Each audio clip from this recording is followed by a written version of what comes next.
Brought to you by NBC bearing, भारताची पहिली bearing उत्पादक। विदर्भामध्ये प्रचंड मोठ्या प्रमाणामध्ये या अतिवृष्टीमुळे नुकसान झालं आहे। अनेक धरणं ओव्हरफ्लो झाले, न सांगताही काही धरणांचे दरवाजे उघडले गेल्यामुळे प्रचंड शेतीचं नुकसान झालं, घरांचं नुकसान झालं। वर्धा आणि पैनगंगा या दोन नद्यांच्यामुळे चंद्रपूर जिल्ह्यातील अनेक शेतीच्या भागामध्ये किंवा गावामध्ये आता पाणी शिरल्याची मी सकाळी माहिती घेतली। एकूणच शेतकऱ्यांच्या डोळ्यामध्ये आता हातात आलेलं पीक जाताना शेतकऱ्यांच्या डोळ्यात आता अश्रू दिसतायत। इतकं नुकसान झालंय की अनेक ठिकाणी शेतामध्ये तलावाचं रूप त्या ठिकाणी दिसत होतं। म्हणजे शेती आहे की तलाव आहे, इतका प्रचंड पाऊस त्या ठिकाणी झाला आणि होत्याचं नव्हतं झालेलं आहे। आमची सरकारकडे मागणी आहे की तातडीनं या भागामध्ये मराठवाडा असेल किंवा पश्चिम विदर्भ शेतीचे पंचनामे करा, घरांचे पंचनामे करा आणि तातडीनं या सगळ्यांना मदत कशी देता येईल यासाठी निर्णय घ्या, अशी आमची सरकारकडे मागणी असणार आहे। मुळात मागच्या वेळेचे अतिवृष्टीचे पैसे अजूनही आले नाही। आपण एवढं मोठं सगळं कर्ज काढतो, 10.25 लाख कोटीवर कर्ज गेलेलं आहे। पुन्हा राज्याला कर्जबाजारी करा, कर्जात ढकला, पण कर्ज काढा, अधिकचं कर्ज वाढेल, पण ते शेतकऱ्यांसाठी वाढेल। त्यावेळेस तुम्हाला शेतकरी आशीर्वाद देतील, पण त्यांना मात्र आता वाऱ्यावर सोडू नका आणि लगेच ही मदत कशी देता येईल याचा निर्णय घ्या, अशी आमची सरकारकडे मागणी आहे आणि विनंती आहे।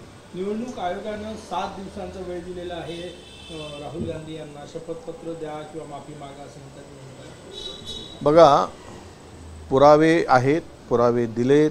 ज्या वेळेस निवडणूक आयोगाकडे आम्ही पुरावे मागत होतो, आम्ही CCTV फुटेज मागत होतो, तुमचं मतदान कसं वाढलं, हे एक्स आपला बूथ आहे, त्या बूथवर जर 6 वाजता नंतर 5 वाजता नंतर जर 15% 20% मतदान झालं असेल तर तिची लाईन दिसायला पाहिजे तेवढी, ते लाईनच दिसत नाही।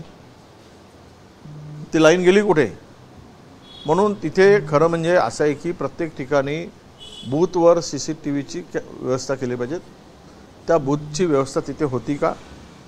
आणि अनेक ठिकाणी आता एटापल्ली तालुक्यातून काल माझ्याकडे जी 10-12 गावामध्ये झालेल्या मतदानांची आकडेवारी झाली, प्रत्यक्ष झालेलं मतदान आणि मोजलेलं मतदान यामध्ये खूप मोठी तफावत आहे। आता त्यावेळेस हे म्हणतील की आक्षेप कुठून घेणं, आक्षेप का घेतला नाही? आता ह्या ग्रामीण भागामध्ये त्यावेळेस तुम्ही आक्षेप घ्यायला कुठे वेळ होता? दुसराच विषय महत्त्वाचा असा होता की काल आपण सगळ्यांनी पाहिलं की असे तकलादू त्यांची प्रेस कॉन्फरन्स होती या निवडणूक आयोगाची, जसा काय हा राजकीय पक्षाचा माणूस आहे राजीव कुमार, यांना उद्या यांची यातून सुटका झाल्यानंतर कदाचित हा व्यक्ती राज्यसभेवर दिसेल किंवा कुठल्या तरी मंडळावर दिसेल, अशी त्यांची अवस्था एकूणच त्यांच्या प्रेस कॉन्फरन्समध्ये मला दिसलेली आहे। हे स्वायत्त मुळातच दिसले नाही, त्यांच्या भाषणावरून, त्यांच्या बोलण्यावरून, देहबोलीवरून, त्यांच्या शब्दांचा जो प्रयोग होता त्यावरून। आणि तुम्ही मागताय ना 7 दिवसात द्या, तुम्हाला काय 7 दिवसात द्यायचं आहे? तुम्ही सगळा डेटा संपवून टाकला, तुमच्याकडेच पुरावे ते तुम्ही नष्ट करून टाकलेत। म्हणजे उलट चोरांनी चोरी करायची आणि मुद्देमाल मात्र मालकाकडून मागायचा, हे तर गजबच आहे। चोरी करून मालाची विल्हेवाट लावली आणि आता मात्र ज्याने आरोप केलाय त्यांना सांगतायत की तुम्ही पुरावे द्या। म्हणजे असंच झालंय, चोरीचा माल गायब केलाय आणि ज्यांनी तक्रार केली त्याला म्हणतात पुरावे द्या। हे तर विचित्रच काम आहे या निवडणूक आयोगाचा। म्हणजे असं विचित्र निवडणूक आयोग, चित्र विचित्र देशामध्ये कधी आलेलं नाही, कधी झालेलं नाही। आणि राहुल गांधी माफी मागणार नाहीत।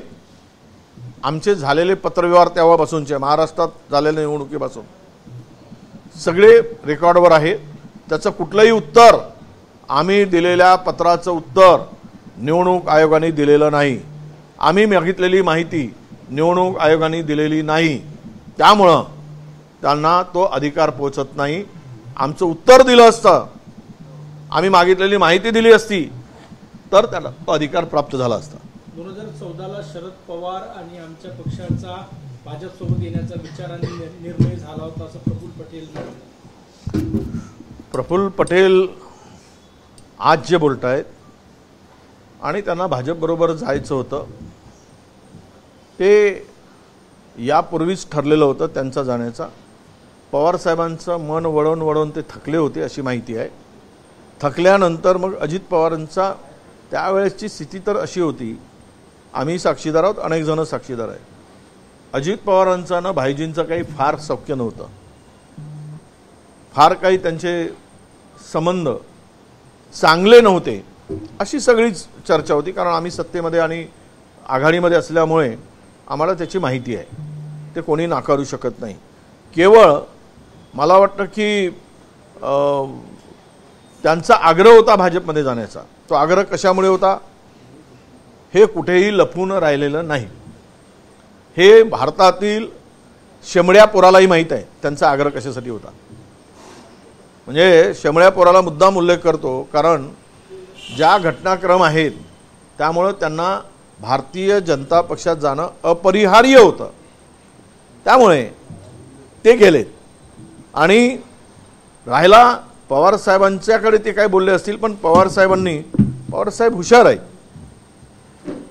ते खेळवत ठेवतात. अशा वेळेस त्यांचा निर्णय ज्यावेळेस त्यांना घ्यायचा नसतो त्यावेळेस त्यांना जायचं नसेल त्यावेळेस ते खेळवत ठेवले. परंतु यांचा आग्रह होता. मग अजितदादांशी फार काही सौख्य नव्हतं, पण मग ते अजितदादांकडे वळले. कारण कोणीतरी जायचं म्हणलं तर एकटा जाऊन उपयोग नाही, त्यामुळे अजितदादाकडे वळले. अजितदादांनाही जाणं आवश्यक होतं. ती परिस्थिती निर्माण झाली. त्या परिस्थितीमध्ये त्यांना सुद्धा तो निर्णय घ्यावा लागला. आणि राहिलाय पवारसाहेबांच्याकडे जे काही बोलले असतील किंवा झाले असतील, पण पवारसाहेबांनी स्पष्ट भूमिका त्यावेळेसही मांडली, आत्ताही मांडली. मी मुळातच पुरोगामी विचाराचा पुरस्कर्ता आहे, कार्यकारी विचाराला मानणार आहेत आणि माझी आयडियोलॉजीला मी सोडणार नाही, ही त्यांची स्पष्ट भूमिका होती. आणि आजही ते ठाम त्या भूमिकेवर आहेत, याचा नक्कीच आम्हाला आनंद आहे. प्रफुल्ल पटेल हे बोलले की जो काही युतीचा विचार आहे तो डोक्यातून काढा असेल ते कार्यकर्त्यांना संबोधताना बोलले. कसं बघताय? असं आहे की आता काल मी तो विषयावर बोलताना सांगितलं, 3 पक्षाचं काही खरं नाही. आम्हाला विचारतात तुमची आघाडी अरे तुम्ही ते सत्तेमध्ये खुर्चीला खुर्ची चिटकवून सत्तेचा मलिदा खात आहेत 3ही पक्ष, त्यांना विचारा आता त्यांच्यामध्ये काय चाललं आहे की आता होणार नाही, सोयीचं करतील. भाजपा बॉस आहे, भाजपाच्या हातात या 2 पक्षाचे कासरे आहेत. त्यामुळं त्यांना कोणत्या दिशेनं हाकायचं त्यांच्या हातात आहे भारतीय जनता पक्षाच्या. हे ज्या बाजूला बंडी चालवतील त्या बाजूला बंडी वळेल. आता ती बंडी युतीच्या बाजूनं म्हणजे करायची असेल तर तिकडे जाईल, तोडायची असेल तर विरुद्ध दिशेनं जाईल. त्यामुळे इथे काही फार मोठा याच्यातला काही हे आहे असं नव्हे.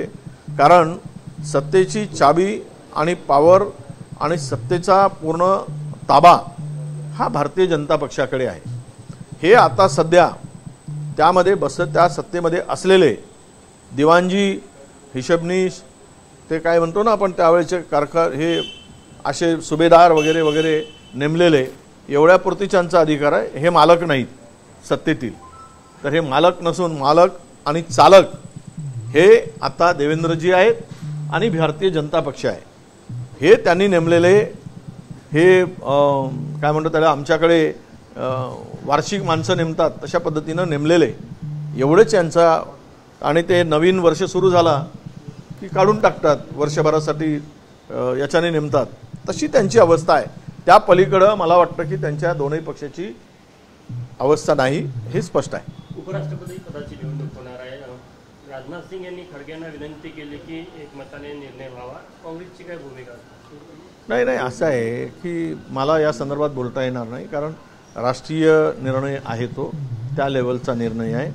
आमचे हायकमांड त्या संदर्भातला तो काही निर्णय घ्यायचा तो घेतील आणि त्यावर निर्णय होईल.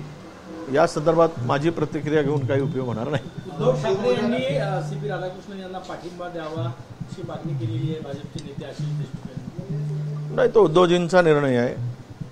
त्यामुळे महाराष्ट्रामध्ये राज्यपाल असताना अनेकदा आम्ही त्यांना भेटलो, अनेक गंभीर विषयावर चर्चा झाली. या राज्यामध्ये असलेला मोठ्या प्रमाणात येणारा ड्रग्स, महिलांचा होणारे अत्याचार, सरकारची एकूण जनतेच्या प्रति विरोधी असलेली भूमिका, या सगळ्या अनेक विषयावर भेटलो. कायदा सुव्यवस्था असेल, पण त्यांनी काही महाराष्ट्राच्या ती खुर्ची सांभाळताना महाराष्ट्राच्या हितासाठी असं काही ठोस निर्णय घ्यावा आणि सरकारला सुनावावं असं काही मला ऐकिवात नाही. त्यामुळे त्यांची त्या खुर्चीवर बसून काही फेअर भूमिका होती आणि महाराष्ट्राच्या हिताची भूमिका होती, महाराष्ट्राच्या संरक्षणाची भूमिका होती असं कुठेच काही मला जाणवलं नाही. त्यामुळे उद्धवजीसुद्धा पाठिंब्याचा निर्णय घेणार नाहीत असं मला वाटतं. शिवभोजन थाळीचे गेल्या 7 महिन्याचे पैसे थकलेले आहेत, अगदी रडकुंडीला आलेले आहेत संचालक. नाही, त्यांना बंदच करायचं आहे, पण किमान पैसे तरी द्या. सत्तेमध्ये बसलेल्या मुर्दाडांनो, त्या गरीब माणसाचे चालवणाऱ्याचे पैसे तर द्या. त्यांनी मेहनत करून कमवलेले घामाचे पैसे आहेत.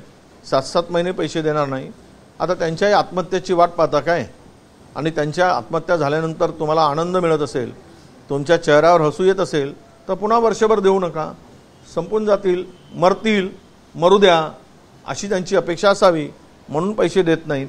आणि द्यायला सुद्धा या भिकारीकडे लोकांच्याकडे आहे काय? लुटूनच खाला आहे राज्य, साफ केलेलं आहे राज्य, साफसफाई केलेली आहे. म्हणजे असं म्हणतात की यांना सगळी तिजोरी साफ करताना खरडून ओरबडून कसं खाता येईल तसं त्यांनी साफ केले आहे. त्यामुळे कोणाचेच पैसे मिळत नाहीत. अजून आमदार निधी मिळत आलेला नाही, DPTCचा पुरेसा पैसा आलेला नाही, संजय गांधीचे पैसे मिळत नाहीत. आता ते लाडकी बहीण फक्त आणि फक्त किती बोंबलू देत, लोकांना मूर्ख बनवू नका. जोपर्यंत ह्या महानगरपालिका जिल्हा परिषदा आहे तोपर्यंत ही लाडकी बहीण आहे. ज्या दिवशी हे सगळं संपेल, लाडकी बहीण तिकडे आणि आम्ही इकडे, हे ठरलेलं आहे यांची भूमिका. त्यामुळे हे बनवत आहेत बनवा बनवी. आता या बनवा बनवीला किती लोक कधीपर्यंत फसतील येणारा काळ सांगेल. Thank you. Brought to you by NBC bearing, भारताची पहिली बेअरिंग उत्पादक.